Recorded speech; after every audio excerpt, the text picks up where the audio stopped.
আলিফকে হত্যা করা হলো, অসংখ্য আমাদের মুসলিম বোনদের সম্ভ্রমকে নষ্ট করলো যে ইসকন, সে ইসকন কেন নিষিদ্ধ হচ্ছে না? আওয়ামী লীগ যদি নিষিদ্ধ হয়, ইসকনকেও নিষিদ্ধ করতে হবে। কিন্তু বর্তমান সরকারের উপদেষ্টারা বিভিন্ন আলেম ওলামা লেবাসধারী হিন্দুদের পূজা মণ্ডপে ঠিকই যাচ্ছেন হিন্দু প্রীতি প্রদর্শন করতে, কিন্তু যে ইসকন বাংলাদেশে একটি সাম্প্রদায়িক দাঙ্গা সৃষ্টি করতে চায় তাদের বিরুদ্ধে তাদের কোনো বক্তব্য নাই কেন? আমরা সুস্পষ্টভাবে বলছি রাজনৈতিক নেতাদেরকে, ভারত কিংবা আমেরিকাকে খুশি করে ক্ষমতায় যেতে পারবেন না, যদি যেতেও পারেন ক্ষমতায় টিকতে পারবেন না। আহমাদুহু ওয়া নুসাল্লি আলা রাসূলিহিল কারীম, আম্মা বা'দ। ইসকন নিষিদ্ধের ঘোষণার দাবিতে আজকের এই মানববন্ধনে উপস্থিত সম্মানিত ওলামায়ে কেরাম, অতিথিবৃন্দ ও আমার সাংবাদিক ভাইয়েরা, সকলকে অভিনন্দন জ্ঞাপন করছি। আমরা জানি ভারতের RSS রাষ্ট্রীয় সেবা সংঘের একটি প্রাইভেট সংগঠন হচ্ছে ইসকন।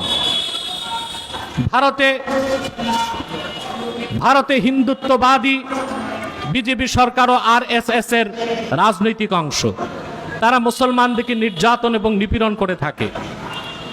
বাংলাদেশ একটি স্বাধীন মুসলিম রাষ্ট্র, এখানে অঘোষিতভাবে মুসলমানদের নির্যাতন নিপীড়ন করার জন্যই ইসকনকে বাংলাদেশে প্রতিষ্ঠিত করা হয়েছে। আমরা দেখি উগ্র হিন্দুত্ববাদে যারা বিশ্বাসী RSS সদস্য, ইসকন সদস্য, মুসলিম মেয়েদেরকে ধর্ষণ করাকে তারা তাদের ধর্মীয় একটি পুণ্যময় কাজ মনে করে থাকে। সেজন্য বাংলাদেশে সতী সাধ্বী কচি কাঁচা মেয়েদেরকে ধর্ষণ করে নষ্ট করার গভীর চক্রান্ত বহুদিন যাবৎ ইসকন বাংলাদেশে করে যাচ্ছে। বিগত ফেসিবাদের আমলে এই ইসকনের বিভিন্ন সদস্য প্রশাসনের বিভিন্ন পর্যায়ে বসেছিল।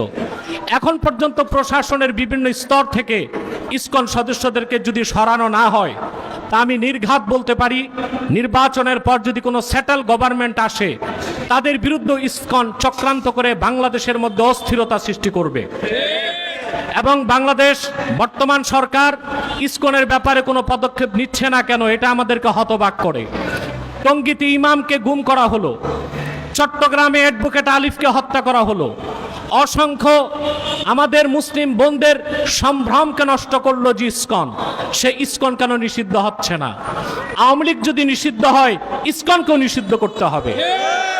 কিন্তু বর্তমান সরকারের উপদেষ্টারা বিভিন্ন আলেম ওলামা লেবাসধারী হিন্দুদের পূজা মণ্ডপে ঠিকই যাচ্ছেন হিন্দু প্রীতি প্রদর্শন করতে, কিন্তু যে ইসকন বাংলাদেশে একটি সাম্প্রদায়িক দাঙ্গা সৃষ্টি করতে চায় তাদের বিরুদ্ধে তাদের কোনো বক্তব্য নাই কেন?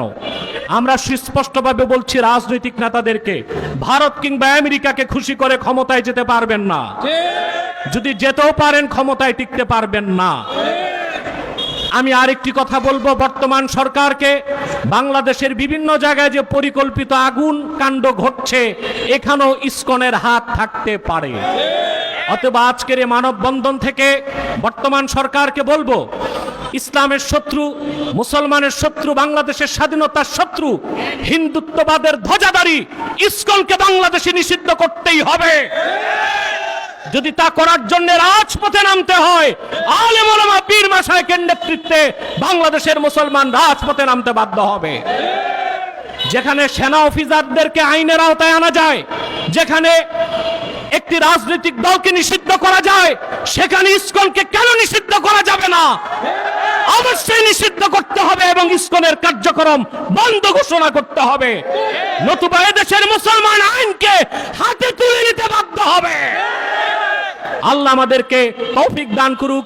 সকলকে ধন্যবাদ জ্ঞাপন করে এখানেই শেষ করছি। ওয়া আখির দাওয়ানা আনিল হামদুলিল্লাহি রাব্বিল আলামিন। ওয়াসসালামু আলাইকুম ওয়া রাহমাতুল্লাহি তাআলা ওয়া বারাকাতুহু। এই ক্ষেত্রে দৃষ্টান্তমূলক শাস্তি না হয়, তাহলে এটি হবে সরকারের বিচার ব্যবস্থার ক্ষেত্রে অন্যতম একটি ব্যর্থতা। আমাদের জায়গা থেকে স্পষ্ট কথা, এই যারা ইসকন নামের, যারা এই উগ্রপন্থী একটি মনোভাব বাংলাদেশে ছড়াচ্ছে, হিন্দুত্ববাদী মনোভাব বাংলাদেশে ছড়াচ্ছে, তাদেরকে অবিলম্বে নিষিদ্ধ করে বাংলাদেশের স্থিতিশীলতার জন্য, শান্তিপূর্ণ পরিবেশের জন্য তাদেরকে অবিলম্বে নিষিদ্ধ করতে হবে। ভারতের দালালেরা হুঁশিয়ার।